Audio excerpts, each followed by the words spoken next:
Hello बच्चों, ये chapter 9 की तीसरी क्लास है आपकी। इसमें कुछ तो मैं वेरिएबल सेपरेबल वाले ही क्वेश्चन डिस्कस करूंगा और कुछ आपको होमोजीनियस डिफरेंशियल इक्वेशन का बेसिक इंट्रोडक्शन दूंगा, बेसिक बात बताऊंगा उसके बारे में। ठीक है। अब आता है जी, जैसे ये क्वेश्चन है हमारा, log of d Y by D x is equal to है 3x प्लस 4y, और साथ में दे रखा है y जीरो बराबर जीरो। इसका मतलब y at x equal to zero is equal to zero. मतलब ये जो जीरो है ये इज इक्वल टू वाली है तो y की वैल्यू है, लेकिन y के साथ जो लिखा हुआ है ये x की वैल्यू होती है। इसका यूज़ करेंगे जब हम कांस्टेंट की वैल्यू निकालेंगे, c की वैल्यू निकालेंगे। ठीक है। अच्छा, ये जो इक्वेशन है डिफरेंशियल इक्वेशन, इसका ऑर्डर तो कन्फर्म है, वन है, ऑर्डर वन है। अब मैं जब बच्चों से इसकी डिग्री पूछता हूँ तो कहते हैं सर डिग्री इसकी नॉट डिफाइन है, क्योंकि आपने कहा था कि लॉग के अंदर D Y by D X आ जाए या एंगल में आ जाए या पावर में आ जाए, तो d Y by D x वगैरह या सेकेंड ऑर्डर डेरिवेटिव, तो वो उसकी डिग्री नॉट डिफाइन होती है। लेकिन मैंने एक बात और बताई थी कि अगर हम उस d Y by D x को उस लॉग से बाहर निकाल सकते हैं तो उसकी फिर डिग्री डिफाइन होती है। जैसे इस log of d Y by D x का बेस जो है, लॉग का जो बेस है वो ई है, तो आप इसको d Y by D x is equal to लिख सकते हैं, जो बेस है ई उसकी पावर में जो लॉग के बराबर भी सारी वैल्यू है, ई की पावर 3x प्लस 4y। तो इसको हम ऐसे लिख सकते हैं, मैंने आपको बता रखा है अगर लॉगरिथम फंक्शन है उसको एक्सपोनेंशियल में बदला जा सकता है, तो इसको हम ऐसे लिखेंगे d Y by D x बराबर ई की पावर में 3x प्लस 4y। अब देखो जरा, ये लॉग से बाहर आ गया डी वाई डी एक्स। अब इसका ऑर्डर भी वन है इस डिफरेंशियल इक्वेशन का, और डिग्री भी वन होगी। तो अब इसका मतलब इसका सोल्यूशन हम करेंगे। और वेरिएबल सेपरेबल क्यों है? आप मैंने कहा था कि जब एक्स और वाई की वैल्यू रकमें, एक्स और वाई की रकमें अगर मल्टीप्लाई या डिवाइड में आते तो वेरिएबल सेपरेबल हो जाती हैं। अब इसमें एक्स और वाई की रकम प्लस में है, लेकिन है तो पावर ना, क्योंकि पावर को हम ऐसे लिख सकते हैं थ्री की ई की पावर 3x इंटू ई की पावर 4y। मल्टीप्लाई होगी वही एक्स और वाई की वैल्यूज़ मल्टीप्लाई होगी। अब इसको डी वाई के साथ ले आओ, ई की पावर 4y, ई की पावर 3x के साथ dx लिख दो, इंटीग्रेट कर दो। इसको इंटीग्रेट करने से पहले ऊपर उठा के लाना पड़ेगा, ई की पावर माइनस 4y हो जाएगा dy, ई की पावर 3x dx आई, और इसको इंटीग्रेट करेंगे तो ई की पावर माइनस 4y का डेरिवेटिव हो जाएगा डिवाइड बाय -4, ई की पावर 3x का हो गया ई की पावर 3x/3 प्लस c। अब ये जनरल सॉल्यूशन आ गया इसका। अब साथ में ये जो वैल्यू दे रखी है ये x की वैल्यू होती है y के साथ जो लिखा हुआ है, तो at x equal to zero y बराबर क्या है, जीरो। ठीक है, y की वैल्यू जीरो है, तो इसमें y की जगह जीरो रखेंगे, ई की बार जीरो वन होता है, ई की बार x की जगह जीरो रखेंगे तो ई की बार जीरो वन, तो ये -1/4 हो गया, ये भी 1/3 हो गया, माइनस हो जाएगा इधर, सी बार 12 एलसीएम आ गया तो -3 -4 -7/12, तो सी की वैल्यू नेगेटिव आ गई, -7/12 आ गई। इसको इसमें रख दो जनरल सोल्यूशन में, इसमें रख देंगे तो ये इसका पर्टिकुलर सोल्यूशन आ गया। पर्टिकुलर सोल्यूशन आ गया, 12 से मल्टीप्लाई कर दिया इसको, तो 12 से मल्टीप्लाई करेंगे तो यहाँ जाएगा -3 ई की पावर -4 यहाँ 4 आ जाएगा, 12 से 12 कट गया, ये आ गया। ठीक है, उसके बाद इसको जो ई की पावर -4y है, माइनस ये नेगेटिव वैल्यू है माइनस की, तो इसको इधर लिया है, इधर प्लस में लिख दिया, और 7 को इजिकल टू में लिख दिया, साइड बदल दी फिर। ठीक है ना, ये इसका पर्टिकुलर सोल्यूशन आ गया। ये वाला क्वेश्चन देखो जी, फर्स्ट का 11 था ये वाला। अब इस क्वेश्चन में साफ दिख रहा है, ये x की रकम है, ये y की रकम है dx, ये y की रकम है 1 + y, ये x की रकम है मल्टीप्लाई में 1 + x² dy equal to zero. तो अब वेरिएबल सेपरेबल तो साफ दिख रहा है, x और y की रकम में मल्टीप्लाई में। ठीक है, मल्टीप्लाई डिवाइड आपस में, तो dy लेफ्ट साइड में dy की रकम छोड़ दो, इसको लेफ्ट साइड में रहने दो, और ये जो 1 + x है 1 + y² इंटू में dx है ये माइनस हो जाएगा। इसके बाद इसको dy के साथ ये y की रकम है तो इसको y की रकम अपॉन में लिया 1 + y², इधर dx है माइनस का 1 + x, इसके नीचे लिया जी 1 + x² dx। अब इसको इंटीग्रेट कर दो, दोनों साइड इंटीग्रेटिंग बोथ साइड्स, इसको with respect to y integrate करना है, इसको with respect to x integrate करना है। ठीक है, तो इसको अब इंटीग्रेट कैसे करेंगे सबको पता, 1 + y² को t पुट करोगे तो इसका डेरिवेटिव खाली 2y आएगा, 2y dy बराबर dt, तो खाली y आ रहा है 2y, 1 नहीं आ रहा, तो इसको सेपरेट कर दो, 1 के नीचे भी अलग कर दो dy, और 1 इसको y के नीचे भी इसको सेपरेट कर दो 1 + y², और 2 से मल्टीप्लाई डिवाइड कर दिया इसको मैंने dy। इसी तरह 1 के नीचे 1 + x² लिख दिया, माइनस x के नीचे लिख दिया जी, और 2 से इसे मल्टीप्लाई डिवाइड कर दिया। और आप सबको पता है 1 + y² को t पुट करोगे तो 2y dy dt, तो 1/t को इंटीग्रेट करके क्या आता है log t, तो इसका तो हो जाएगा tan इनवर्स y, क्योंकि उसके क्वाड्रेटिक है, स्क्वायर है। इसको t पुट करने के बाद 2y dy dt हो जाएगा, तो सीधा dt/t मैंने डायरेक्ट लिख दिया, इसको इंटीग्रेट करके 1/t का आता है log t, log t का मतलब log 1 + y² 1/2 के साथ, ये tan इनवर्स x हो गया।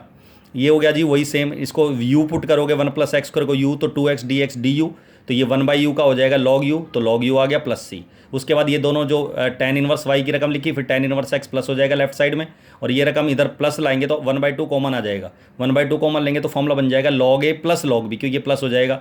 log a plus log b आप सबको पता है log a b होता है, मल्टीप्लाई हो जाता है, इज इक्वल टू सी। तो ये इसका जनरल सोल्यूशन आ गया, this is the answer. Clear है? अच्छा, एक मैंने लास्ट क्लास में क्वेश्चन करवाया था, x plus 1 into d Y by D x is equal to this. अब ये पूरी राइट हैंड साइड में जो है ये y की रकम है, लेफ्ट हैंड साइड में x प्लस 1 x की रकम है, मल्टीप्लाई डिवाइड में आपस में, तो इसको आराम से सेपरेट कर सकते हैं। dy के नीचे y की रकम लिया हो ये सारी, dx ऊपर मल्टीप्लाई कर दो x प्लस 1 से डिवाइड, ठीक है। उसके बाद इसको तो इंटीग्रेट कर दोगे, इसका तो हो जाएगा log x प्लस 1, लेकिन इसको इंटीग्रेट करने के लिए e की पावर माइनस वाई को लिख दो 1 अपॉन e की पावर y। e की पावर y एलसीएम ले लो, e की पावर y ऊपर आ जाएगा, तो e की पावर y ऊपर आ गया, और यहाँ आ गया 2 माइनस e की पावर y। इसको t पुट कर दो, इसका डेरिवेटिव हो गया e की power y dy equal to dt, तो e की power y dy equal to minus dt, तो ये ऊपर माइनस dt हो जाएगा बाई t, और इसका हो जाएगा dx अपॉन x। एक साथ इंटीग्रेट करना दोनों साइड, इसको इंटीग्रेट करोगे log t हो गया, इसका हो गया log x प्लस 1, और जब सारी वैल्यू log में आते हैं तो मैंने आपको बताया था कॉन्स्टेंट को भी log c लिखना है, ठीक है, सी का मोड। आप सबको पता है माइनस पावर लॉगरिथम के आगे कोई -1 है तो ये टी की पावर आ जाएगी, टी की पावर -1 लिख सकते हैं इसको, और ये फॉर्मूला होता है लॉगरिथम का एक और, log a plus log b होता है, log a भी लिख सकते हैं मल्टीप्लाई में, ये दोनों मल्टीप्लाई हो जाएंगे log के अंदर। उसके बाद taking anti log on both sides, तो टी की पावर -1 का मतलब 1 अपॉन टी, और टी की वैल्यू क्या थी 2 माइनस ई की पावर वाई, और ये इज इक्वल टू हो गया, ये इधर मल्टीप्लाई कर दिया, ये आ गया हमारा जनरल सोल्यूशन। उसके बाद हमें दे रखा है इसमें भी x की जगह 0 रखने पर y की वैल्यू 0 आएगी, तो x की जगह 0 y की 0 रखेंगे तो 0, तो c इंटू 1, यहाँ e की पावर 0 1 होता है, e की पावर 0 1, 2 माइनस 1 इज़ 1, तो c की वैल्यू 1 आ गई, और c की वैल्यू 1 इसमें रख देंगे तो ये 1 इक्वल टू आ जाएगा x प्लस 1 इंटू 2 माइनस ई की पावर y। तो this is the particular solution, ठीक है, क्लियर है यहाँ तक। अब आता है जी नेक्स्ट टॉपिक है आपका homogeneous differential equation. Homogeneous differential equation क्या होती है, जिसमें derivative dy by D x के इज इक्वल टू में, या dx बाई डी वाई के इज इक्वल टू में एक होमोजीनियस फंक्शन ऑफ डिग्री 0 होगा। होमोजीनियस फंक्शन ऑफ डिग्री 0 होगा, उसको हम बोलेंगे जी होमोजीनियस डिफरेंशियल इक्वेशन, ठीक है। अब या फिर यूँ कह सकते हैं जिसमें derivative dy by D x के इज इक्वल टू में function in y by x होगा, या अगर dx बाई डी वाई है तो function in x by y form में लिख सकते हैं उसे, तो इसको भी हम क्या बोलेंगे होमोजीनियस डिफरेंशियल इक्वेशन। तो दो तरीके हैं होमोजीनियस डिफरेंशियल इक्वेशन प्रूव करने के, या तो dy बाई डी एक्स के बराबर में जो फंक्शन गिवन होगा उसको डिग्री 0 वाला होमोजीनियस फंक्शन प्रूव कर दो, तो ये पूरी इक्वेशन होमोजीनियस डिफरेंशियल इक्वेशन कहलाएगी, या उस फंक्शन को y बाई एक्स वाली फॉर्म में बदल दो, या x बाई वाई वाली फॉर्म में बदल दो अगर dx बाई डी वाई है तो ये होमोजीनियस डिफरेंशियल इक्वेशन कहलाएगी। अब सबसे बड़ी बात है कि होमोजीनियस फंक्शन होता क्या है, पहले तो यही पता होना चाहिए हमें। होमोजीनियस डिफरेंशियल इक्वेशन अलग टॉपिक है और होमोजीनियस फंक्शन अलग टॉपिक है। होमोजीनियस फंक्शन एक ऐसा फंक्शन होता है जो दो वेरिएबल में होगा, इसको हम ऐसे लिखेंगे function in x comma y, function in x y, ठीक है। तो एक ऐसा फंक्शन जिसमें x को लैम्डा x, मतलब x को भी लैम्डा से मल्टीप्लाई करो और y को भी लैम्डा से, सेम वैल्यू से x और y को मल्टीप्लाई करने पर अगर लैम्डा की पावर n बाहर आ जाता है, lambda square, lambda cube, lambda, ठीक है, और फंक्शन इन एक्स वाई मतलब वही ओरिजिनल फंक्शन बच जाता है, तो it is a homogeneous function of degree n। Degree n मतलब जो लैम्डा की पावर होगी वही डिग्री होगी उस होमोजीनियस फंक्शन की। एग्जाम्पल देखो कैसे, for example function in x y, ये मैंने एग्जाम्पल लिया x square minus x y plus y square, ये फंक्शन है दो वेरिएबल में। अगर मैं x की जगह लैम्डा एक्स, वाई की जगह लैम्डा वाई रखता हूँ तो ये आ जाएगा lambda square x square, lambda x, y की जगह लैम्डा वाई, वाई की जगह lambda square y square, y का स्क्वायर है तो लैम्डा का और वाई का दोनों का स्क्वायर हो जाएगा। लैम्डा स्क्वायर बिल्कुल कॉमन आ जाएगा, प्योरली पूरा हर एक टर्म से लैम्डा स्क्वायर कॉमन आ रहा है, तो यहाँ बचेगा एक्स स्क्वायर, यहाँ बचेगा माइनस एक्स वाई, यहाँ बचेगा प्लस वाई स्क्वायर। आपने देखा ये फंक्शन ओरिजिनल वही आ गया जो हमारा शुरुआत में था, तो इसका मतलब this becomes function in x y, ठीक है। तो ये लैम्डा स्क्वायर बाहर आ गया था, तो ये फंक्शन ओरिजिनल यही फंक्शन बन गया सेम, तो इसका मतलब it is a homogeneous function of degree 2, degree क्योंकि लैम्डा की पावर 2 है। और डिग्री पहचानने का एक और तरीका होता है, हर एक टर्म की डिग्री बराबर होती है होमोजीनियस में। जैसे इस पहले एक्स स्क्वायर है तो इसकी डिग्री 2 है, वाई स्क्वायर है इसकी डिग्री 2 है, और यहाँ एक्स की डिग्री 1 है, वाई की डिग्री 1 है, लेकिन मल्टीप्लाई में डिग्री को ऐड करके बताते हैं, तो एक्स वाई पूरी टर्म की जो डिग्री होगी वो 2 कंसीडर होती है, तो पूरी टर्म की डिग्री 2 है, तो इसका मतलब ये आपकी होमोजीनियस फंक्शन ऑफ डिग्री 2 आ गया, तो it is a homogeneous function of degree 2। इसी तरह फंक्शन इन एक्स वाई है, जैसे एग्जांपल देखो x cube plus x square y plus y cube है, अब इसमें हर एक टर्म की डिग्री 3 है, इसकी भी डिग्री 3 होगी, क्यों, एक्स की पावर 2 है और वाई की पावर 1 है, 2+1 3 हो जाएगी, वाई क्यूब है तो इसकी भी डिग्री 3 होगी, तो हर एक टर्म की डिग्री 3 है। तो लैम्डा जब रखेंगे एक्स की जगह लैम्डा एक्स, वाई की जगह लैम्डा वाई, तो लैम्डा क्यूब आ जाएगा बाहर, तो it is a homogeneous function of degree 3। ठीक है। अच्छा, अब मैं ये समझाना चाह रहा हूं कि अगर मैं इस डिग्री 2 वाला जो होमोजीनियस फंक्शन है इसके आगे dy/dx बराबर ये लिख दूं, तो इसका मतलब ये होमोजीनियस डिफरेंशियल इक्वेशन नहीं बनेगी, क्योंकि ये डिग्री 0 वाला होना चाहिए जबकि ये डिग्री 2 है। सो इस होमोजीनियस फंक्शन की डिग्री 2 है, तो ये होमोजीनियस डिफरेंशियल इक्वेशन नहीं होगी। क्लियर है यहां तक? ठीक है। इसके बाद आता है जी जैसे function in x y, x square plus y square upon x square minus y square. अगर मैं इसमें एक्स की जगह लैम्डा एक्स, लैम्डा वाई की जगह लैम्डा वाई रखता हूं तो ऊपर भी लैम्डा स्क्वायर एक्स स्क्वायर हो जाएगा, लैम्डा स्क्वायर वाई स्क्वायर, नीचे भी हो जाएगा।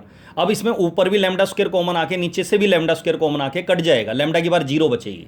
ठीक है, तो ये x square plus y square original function भी आ गया, तो इसका मतलब it is a homogeneous function of degree 0। इसकी पूरे फंक्शन की डिग्री देखो, न्यूमरेटर में भी होमोजीनियस फंक्शन है, डिनोमिनेटर में होमोजीनियस अलग है, इसके ऊपर वाले की डिग्री 2 है, नीचे वाले की डिग्री 2 है, लेकिन पूरे फंक्शन की जो डिग्री है वो 0 होगी। तो इसका मतलब अगर मैं डेरिवेटिव के बराबर में इस होमोजीनियस फंक्शन इसको रख देता हूं तो होमोजीनियस फंक्शन ऑफ डिग्री 0 वाला ही है, तो ये होमोजीनियस डिफरेंशियल इक्वेशन बन जाएगी, ये होगी। इसी तरह फंक्शन इन एक्स वाई है, एक्स क्यूब वाई क्यूब, ऊपर डिग्री 3 वाला होमोजीनियस फंक्शन है न्यूमरेटर में, डिनोमिनेटर में भी डिग्री 3 वाला होमोजीनियस फंक्शन है, और डिवाइड में होगा तो इसका मतलब पूरे फंक्शन की डिग्री क्या हो जाएगी? 0, क्योंकि डिवाइड में 3 लैम्डा क्यूब से नीचे वाला लैम्डा क्यूब कट जाएगा, तो it is a homogeneous function of degree 0। तो इसके बराबर भी अगर मैं dy/dx लिख देता हूं तो ये भी होमोजीनियस डिफरेंशियल इक्वेशन बन जाएगी। ठीक है। अच्छा, कोई भी होमोजीनियस फंक्शन जो डिग्री 0 वाला होगा उसको अगर मैं इस वाली डिफरेंशियल इक्वेशन को लगा लो, अगर मैं इसको एक्स स्क्वायर से डिवाइड करूं, न्यूमरेटर को भी डिनोमिनेटर को भी एक्स स्क्वायर से डिवाइड करूं, तो x square by x square 1 हो गया, और यहां आ जाएगा वाई बाय एक्स का स्क्वायर, नीचे यहां 1 हो गया, ये वाई बाय एक्स का स्क्वायर। तो तुमने देखा ये function in y by x हो गया। जैसे एक एग्जांपल दूं, अगर मैं इसको टी मान लूं वाई बाय एक्स को, तो ये हो गया 1 + t स्क्वायर 1 - t स्क्वायर। और तुम सबको पता है अगर ये पूरा फंक्शन टी में है, देखो जरा टी नजर आ रहा है, तो इसको आप क्या लिखेंगे? Function F T, function in T. अगर यहाँ एक्स होता 1 + x square 1 - x square, x variable होता तो एफ एक्स लिखते, वाई होता तो एफ वाई लिखते, टी है तो एफ टी लिखेंगे। इसका मतलब जो ये वेरिएबल होगा वही लिखेंगे एफ टी। तो यहाँ जो वाई बाय एक्स है ये पूरा टी माना हुआ है मैंने, तो इसका मतलब एफ टी हो गया, टी मतलब वाई बाय एक्स। तो इसका मतलब जो होमोजीनियस फंक्शन डिग्री 0 वाला होगा उसी को आप वाई बाय एक्स वाली फॉर्म में बदल सकते हैं, function in y by x वाली फॉर्म में उसी को बदल सकते हैं जो होमोजीनियस फंक्शन ऑफ डिग्री 0 वाला होगा। इसीलिए इसको भी हम होमोजीनियस डिफरेंशियल इक्वेशन कह सकते हैं। तो प्रूव करने के दो तरीके हैं, या तो इस फंक्शन को प्रूव कर दो होमोजीनियस फंक्शन ऑफ डिग्री 0, या इसको function in y by x वाली फॉर्म में बदल दो, तो ये टीजे homogeneous function of degree homogeneous function of degree 0 है। तो जो होमोजीनियस फंक्शन ऑफ डिग्री 0 होगा उसी को आप केवल वाई बाय एक्स या एक्स बाय वाई वाली फॉर्म में बदल सकते हैं, तो इसका मतलब ये होमोजीनियस डिफरेंशियल इक्वेशन होगी। अच्छा, एक और देखो, अगर dy/dx बराबर, जैसे मैंने ये एग्जांपल दिया था ये वाला x square minus x y degree 2 वाला, इसको अगर मैं एक्स स्क्वायर से डिवाइड करता हूं और मल्टीप्लाई भी करना पड़ेगा मुझे, तो डिवाइड वाला ठीक है, कुछ रकम एक्स स्क्वायर के नीचे एक्स स्क्वायर लिखेंगे, वाई बाय एक्स का होल स्क्वायर, तो कुछ रकमें तो मैंने वाई बाय एक्स में बदल दी, लेकिन एक वेरिएबल एक्स स्क्वायर इसको मैं किसी भी हालत में वाई बाय एक्स या एक्स बाय वाई में नहीं बदल सकता, ये तो एक्स स्क्वायर ही रहेगा, क्यों इसके साथ वाई कहां से एडजस्ट करूं मैं। तो इसका मतलब ये तो function in y by x अंदर वाला तो है, लेकिन पूरा फंक्शन थोड़ी है वाई बाय एक्स में, पूरा वेरिएबल हर एक टर्म जो है, हर एक टर्म वाई बाय एक्स वाली फॉर्म में थोड़ी नजर आ रही है, तो it is not a function in y by x. तो जो डिग्री 0 के अलावा कोई भी होमोजीनियस फंक्शन होगा dy/dx के इज इक्वल टू में, उसको आप वाई बाय एक्स फॉर्म में नहीं बदल सकते। अगर डिग्री 2 है, डिग्री 3 है किसी होमोजीनियस फंक्शन की, तो उसको वाई बाय एक्स वाली फॉर्म में नहीं चेंज कर सकते, इसलिए वो होमोजीनियस डिफरेंशियल इक्वेशन नहीं होगी। क्लियर है यहां तक? तो होमोजीनियस डिफरेंशियल इक्वेशन वो होती है जिसके अंदर dy/dx में या तो होमोजीनियस फंक्शन है तो डिग्री 0 वाला होना चाहिए, या उसको y बाय एक्स वाली फॉर्म में हम चेंज कर पाएं, वो होती है होमोजीनियस डिफरेंशियल इक्वेशन। अगर मान ले बाय चांस, एक और छोटी सी बात, अगर मान ले यहाँ y होता खाली, तो आप सबको पता है x की जगह लैम्डा एक्स और y की जगह लैम्डा वाई रखने पर यहाँ लैम्डा ही कॉमन आता, और लैम्डा जब कॉमन निकालते तो इस एक्स स्क्वायर के साथ भी यहाँ लैम्डा बचता, यहाँ भी लैम्डा बचता, यहाँ y आ जाता। तो इसका मतलब ये फंक्शन ओरिजिनल फंक्शन नहीं बन पाता, ये वाला, ये अगर y होता, यहाँ वाई स्क्वायर नहीं होता, y होता, तो it is not A homogeneous function. तो होमोजीनियस फंक्शन वो होता है जिसकी हर एक टर्म की डिग्री बराबर होती है, हर एक टर्म की डिग्री बराबर होनी चाहिए, ठीक है। और अगर डिवाइड में है, रैशनल है, तो न्यूमरेटर की डिग्री बराबर होनी चाहिए, न्यूमरेटर में जो होमोजीनियस फंक्शन है उसकी डिग्री बराबर होनी चाहिए और डिनोमिनेटर में जो है उसकी डिग्री बराबर होनी चाहिए, और अगर न्यूमरेटर और डिनोमिनेटर दोनों की डिग्री बराबर है तो वो होमोजीनियस फंक्शन ऑफ डिग्री 0 हो जाएगा। क्लियर है यहाँ तक? चलो, ये अगली क्लास में इससे रिलेटेड कुछ क्वेश्चंस करवाएंगे, होमोजीनियस डिफरेंशियल इक्वेशन को सोल्व करेंगे अगली क्लास में। ठीक है, दैट्स ऑल।